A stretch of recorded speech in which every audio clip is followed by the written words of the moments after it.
Hi, сәлем. Біз бүгін Present Simple өтеміз. Осыған дейін біз Present Simple'ды өткенбіз. Оны өткенде біз Present Simple'ды күнделікті өміріміздегі тұрмыс тіршілік жайлы сөйлегенде қолданамыз дегенбіз, Бірақ оған қоса біз Present Simple'ды болашақ жайлы сөйлегенде де қолдана алады екенбіз. Бірақ кез келген болашақ жайлы емес, белгілі бір жағдайларда ғана. Олар қандай жағдай? Егер де болашақта болайын жатқан бір жағдайлар алдын ала талқыланып кестеге енген болса, ол не деген сөз?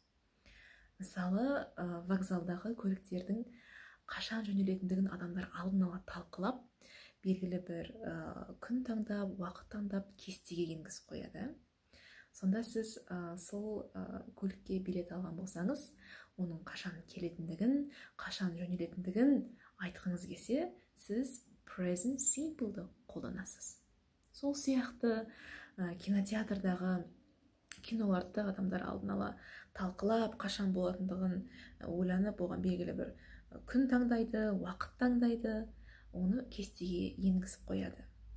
Сонда сіз бір киноға билет алған болсаңыз, оның қашан болатындығы жайлы, қай күні, қай аптада болатындығы жайлы айтқыңыз келсе, Present Simple'ды қолданасыз. Сол сияқты театрдағы қойылымдар қашан болады, қай күні, қай айда деп айтқыңыз келсе, Present Simple'ды қолданасыз. Сол сияқты тағы да жұмыс орында, оқу мекемесінде болайын деп жатқан бір болашақтағы іс-шаралар қашан болады деп айтқыңыз келсе, бұл жерде де сіз Present Simple'ды қолданасыз. Өйткені оны адамдар алдын ала талқылап, оған бір белгілі бір күн, уақыт таңдап қояды, кестеге енгізіп қояды. Сонда келе жатқан жиналыс қашан болады, экзамендер қашан бітеді экзамендер, демалыс қашан болады деп айтқыңыз келсе, Present Simple'ды қолданасыз. Байқасаңыздар, бұл жерде біз адамдар жайлы сөйлеп жатқан жоқпыз, Егер де мен өзімнің болашаққа қойған бір жоспарларым жайлы сөйлегім келсе, мен басқа шақты қолданамын.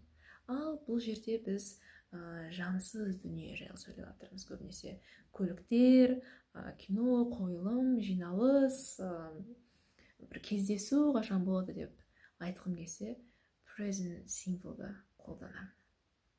Енді қазір мысал беріп көрейік,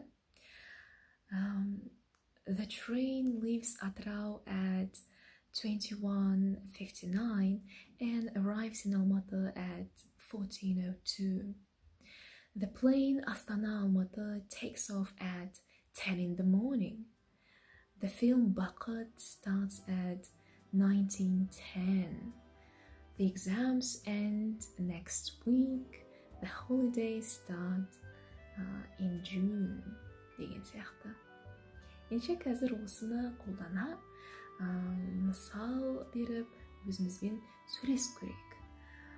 Елестетсеңіздер болады, сіз саяхатқа аттанайын деп жатырсыз, көлікке билет алып қойдыңыз, ол қашан келеді, қашан жөнеледі, қашан қонады, қашан ұшады, одан кейін келесі қалаға, мемлекетке қашан қонады деп айтып көрсеңіз болады.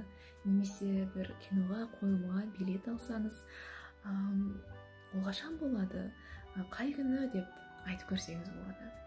Немесе оны пікір ретінде осы бейненің астына қалдырсаңыз болады. Егер де осы сабақ ұнаса, осы бейнеге лүпіл басыңыздар, басқалармен бөлісіңіздер, мүмкін басқалары да үйренгісі келетін шығар. Ал мен сіздерді келесі сабақта көремін. Bye!